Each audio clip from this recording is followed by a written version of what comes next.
Welcome to another edition of Win the Day Planner Content Library. Today we are joined by Katie Mathews. Now, Katie is the owner and founder of Base Camp for Life, a program to teach students and athletes the importance of mindfulness and their four pillars and how it transfers to life. So, Katie, welcome. Thank you so much for being here.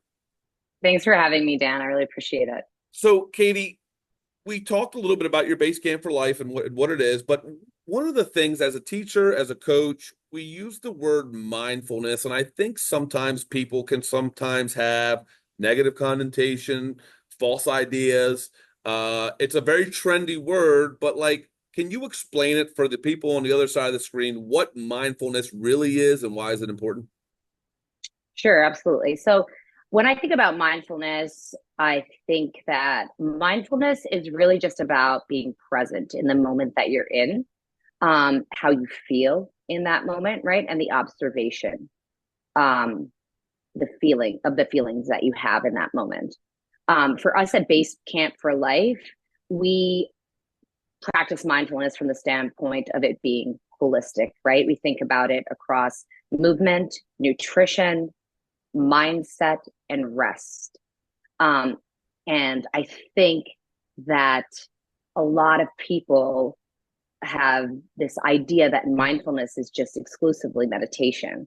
A lot of times I hear that.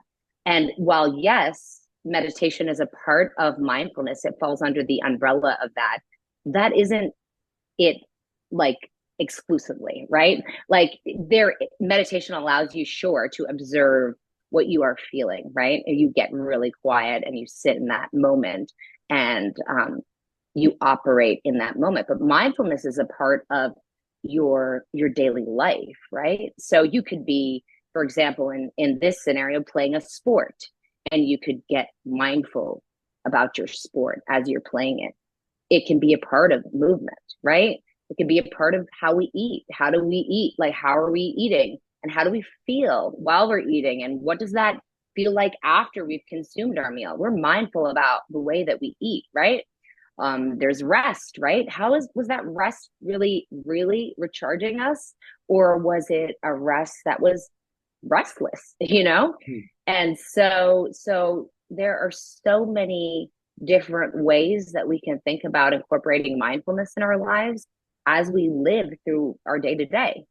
It doesn't have to be a moment where we pull over in the corner and pull up a cushion and sit on it and zone everything out for 20 minutes. Yeah, I love that, and I'm going to go just a little bit deeper here because it doesn't have to be complicated, right? It's being mindful about the things that you're doing. So let's talk about this. As a lot of our students are in the field of sports and athletics, uh, what give me some scenarios when it would be important in sport for an athlete to be able to practice, and we talked about this, practice mindfulness. Why would it be important for athletes to learn how to be mindful? So I think athletes, when thinking about mindfulness for athletes, it's really important for them to learn to be mindful about the four pillars that I just spoke about, right? How, because fuel, nutrition is super important as an athlete. How are we feeling our best as an athlete when we eat? For some people, and you and I talked about this separately, is, that could be protein, high protein, and a lot of vegetables ahead of a sporting event. And for others, it might not be. It might be like really heavy carbs.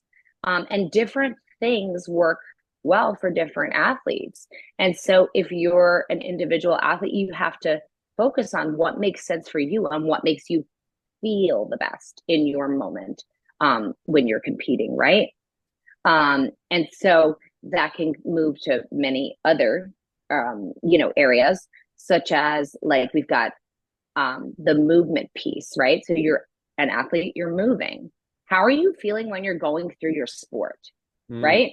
Do you have anger that comes up for you, or do you have, um, you know, periods where you are feeling zoned out, or just like your head is like moving in a negative direction in terms of your thought process? And how do you manage that from within the match? Well, from a mindfulness standpoint, if you're able to observe those things about yourself in your sport, then you can be aware that you might need to do some work outside the sport. You might need to sit down and think about, okay, what are these negative thoughts that are coming up for me? Or what causes me to become angry? And how do I observe that emotion and not lean into a reaction or a spiraling scenario, right? And that is really different for everyone, right? There's different solutions for everyone. But some of the ways that you could do it is through breath work, right? You're taking a moment to sit down and really pause in your day and take 5 minutes or 10 minutes and figure out, maybe even jot it down. What are the negative thoughts that crop up for you that are a pattern? And how do you work through those to transition them to something else? And then create maybe a mantra for yourself that you can use when you're in the game up here. And that can move you and lean you into a more positive direction. Or, when you have a moment with a ref who makes a call that you don't love, you can, instead of flying off the handle or instead of like making it come out in your game, you can move into the direction of like, I accept that. I don't love it. I accept it. I don't love it. Accept it. It's okay. It's temporary. That feeling of anger is temporary, right? And that's the thing that we need to learn through mindfulness is that all of the feelings and all of the emotions that we have when we're participating in a sport or activity is temporary and in life. Yeah. So you mentioned that, and we'll talk about life here in a second. But I love the way that you use the word observe, and that's a big part of our planner is reflection. But in order to reflect appropriately, you have to observe and be honest with where you are, how you're feeling, what are those feelings, and like you said, what am I feeling during the game? What am I observing about myself and my current state of mind? And then I reflect on it, and then I sit and make maybe some changes or work through and process a little bit. So I love that word of observe, and just be very mindful to observe where we are. You made mention of outside of sport, and I think one of the major goals for Win the Day is we want to create great athletes, we want to create great students, but we want to create better people. So how can we or athletes use this mindfulness state of being that they learn from sport and transfer it out of sport? What are some scenarios that maybe something like that might have to happen? Yeah, so I think, look, a mindfulness is one of the biggest players in any relationship that you have. That whether it's your relationships at school with your friends, your teammates, whether it is, your personal relationships, whatever the relationship scenario is, mindfulness is absolutely critical, right? Most importantly, the relationship with yourself, because outside of your sport, the most important relationship, well, regardless of the sport, the most important relationship that you will ever have is one with yourself, right? And I'm sure people have heard that a million times, but that is true.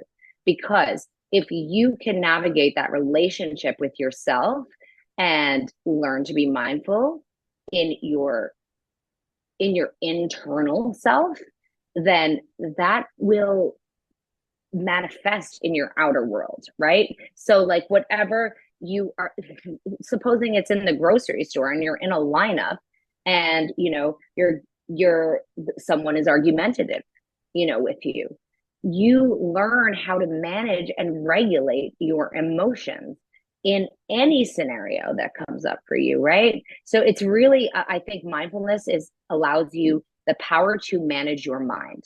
And if you cannot manage your mind, right, then you have a difficult time managing your life.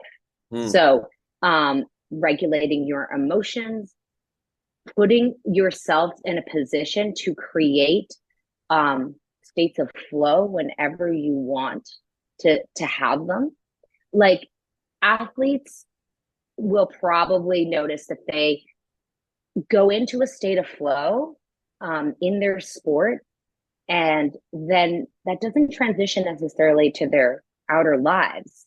So there's like a little bit of a disconnect there. But there is absolutely ways to get into a state of flow in your world that is not your sports arena. And what does that look like for you? Okay, so it looks like, again, looking at the data, what helped you go into that state of flow in your sports arena? Now, how can you deploy that in your day to day? And most often, you will see music is a huge thing, Mhm. a huge proponent of putting someone in a state of flow. It's also just a huge proponent in putting you in any um, motivating you in to be any way in terms of mindfulness, because music is on while we eat, music is on while we move, music is on while we rest, music is on while we work on our mindset in any way, right? So music is a huge thing that you can rely on as an athlete, to support you in transferring this skill set into your day to day, your regular life, right? But also, if in mindfulness, if you learn the skill set of being able to be resilient and persevere, right? As an athlete, you encounter things like pain, right? So I will speak to one specific situation for myself. I can give you a really big example there. So myself, I was a kid. I had a lot of health challenges. In fact, I nearly died 3 times. And I had a life-saving surgery at the age of 12. But as also an athlete child, I had this special sauce, the ability to persevere through really difficult physical things, because I had already been training really hard, running really hard, dealing with the burn of the muscles, dealing with the pain, having incredible respiratory capabilities that like other average kids that were not participating in athletics might not have had, to go through those really hard life traumas. And that skill set was just like a drag and drop. It like dropped over into me being able to persevere through a life-saving surgery. Like the doctor remarked on how good my lung capacity was at that time, and that is just the proof, right? That these skill sets, the way that we develop as athletes, can transfer over to our life to help us through. Mm. You can't even imagine the circumstances. Yeah. It's incredible. It's harrowing, really, what the mindfulness skill sets that you can get, and develop as an athlete to bring into your day to day. I love that story that you literally just tied it together perfectly for our viewers. We appreciate you coming on. If users wanted to find out about Base Camp for Life, where would they find you on the social media world or on the internet? Yeah, so you can head over to basecampforlife.com, and you'll find us there. We have programs. We're going to be launching our virtual programs in the fall, later on in the fall. And if you are anywhere in the New Jersey area, we have programs in person that you can participate in. So I'm really excited for this, because I think it's going to be a wonderful way for athletes to develop a skill set that is going to set them up for success in their life and bridge the gap from their day to day to their sporting life. Perfect. Katie, thanks so much for coming on. Folks, check out our other videos on winthedayplanner.com, and we'll see you soon. Thank you so much, Dan, for having me. Yep. All right.